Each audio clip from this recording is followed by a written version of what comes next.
नमस्कार दोस्तों, आज के हमारे इस वीडियो में हम आपको करवा चौथ की व्रत कथा सुनाने वाले हैं। दोस्तों, करवा चौथ व्रत कथा सुनने से पहले सभी महिलाएं अपने हाथ में 13 गेहूं के दाने ले लें और अब कथा शुरू करें। एक साहूकार के 7 पुत्र और 1 पुत्री थी।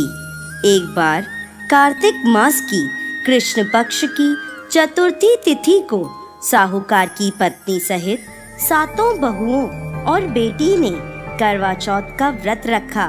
जब साहूकार के बेटे भोजन करने बैठे तब उन्होंने अपनी बहन से खाना खाने को कहा। तब बहन बोली, भाई अभी चांद नहीं निकला है, चांद निकलने पर उसे अर्घ देकर ही मैं भोजन करूंगी। साहूकार के बेटे अपनी बहन से बहुत प्रेम करते थे।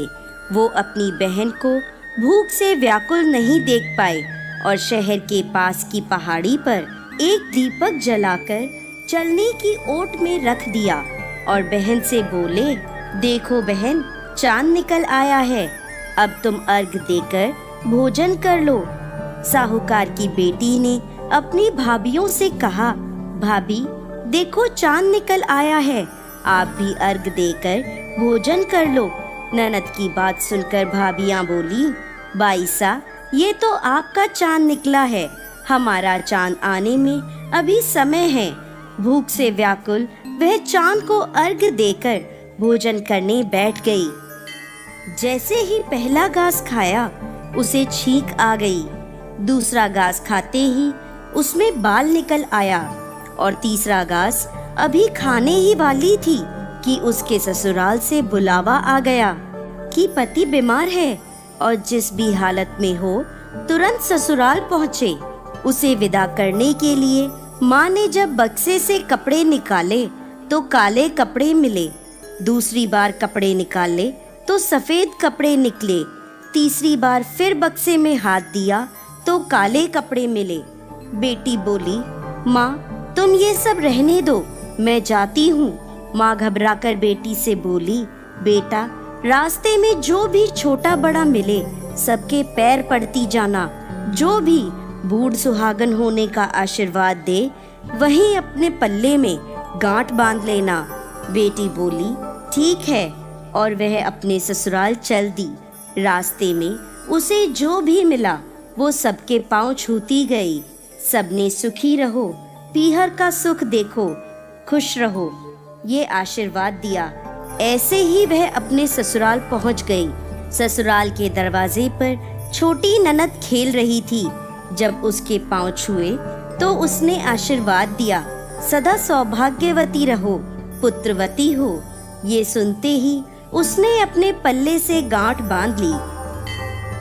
घर में अंदर गई तो देखा उसका पति मरा हुआ जमीन पर लेटा है और उसे ले जाने की तैयारी हो रही है।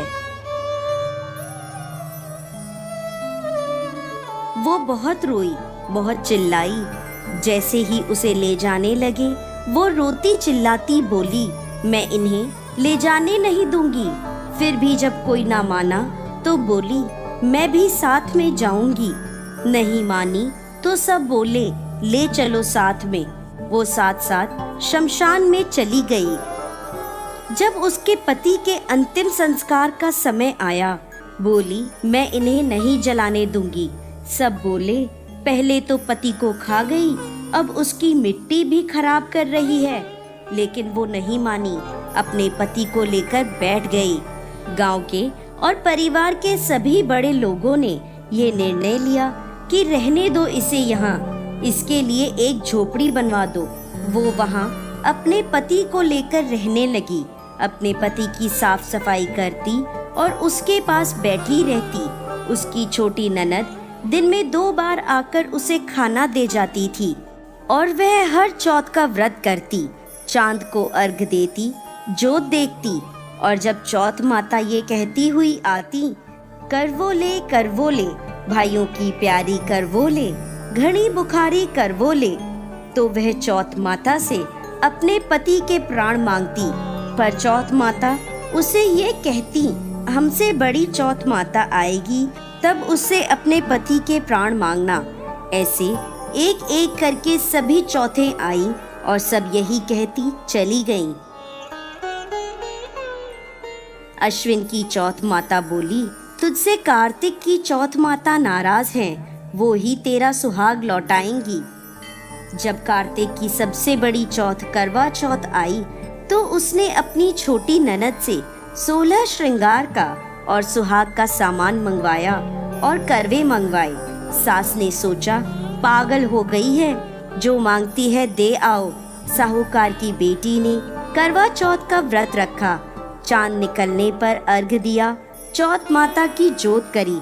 जब चौथ माता प्रकट हुई और बोली, करवो ले भाइयों की प्यारी करवो ले, दिन में चांद उगाने वाली करवो ले, घड़ी बुखारी करवो ले।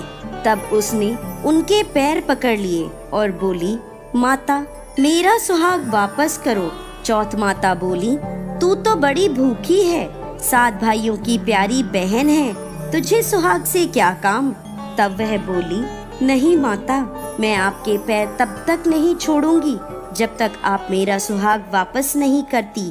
चौथ माता ने सुहाग का सारा सामान मांगा तो उसने एक एक कर 16 श्रृंगार का पूरा सामान चौथ माता को दे दिया।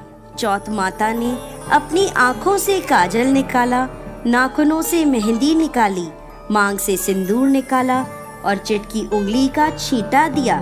उसका पति जीवित हो गया और चौथ माता जाते जाते उसकी झोपड़ी पर लात मार गई, जिससे उसकी झोपड़ी महल बन गई और उसका पति जीवित हो गया।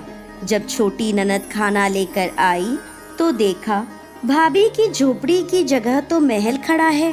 वो ननद को देखते ही दौड़ी दौड़ी उसके पास आई और बोली, देखो बाई साहब, आपका भाई वापस आ गया है। घर जाओ और सासू जी से कहो गाजे बाजे के साथ हमें लेने आए। छोटी ननद दौड़ी दौड़ी माँ के पास जाकर बोली, मामा भाई जिंदा हो गया। माँ बोली, उस भाभी के साथ साथ तेरा भी दिमाग खराब हो गया है। ननद बोली, नहीं माँ, मैंने देखा है, सच में भाई जिंदा हो गया है। भाभी ने गाजे बाजे के साथ बुलाया है। सभी घर वाले गाजे बाजे के साथ अपने बेटे को लेने पहुँचे। बेटे को जिंदा देखकर सास बहू के पैर छूने लगी और बहू सास के पैर छूने लगी। वो बोली, देखो माताजी, आपका बेटा वापस आ गया। सास बोली, मैंने तो साल भर पहले ही इसे भेज दिया था, वो तो तू ही थी।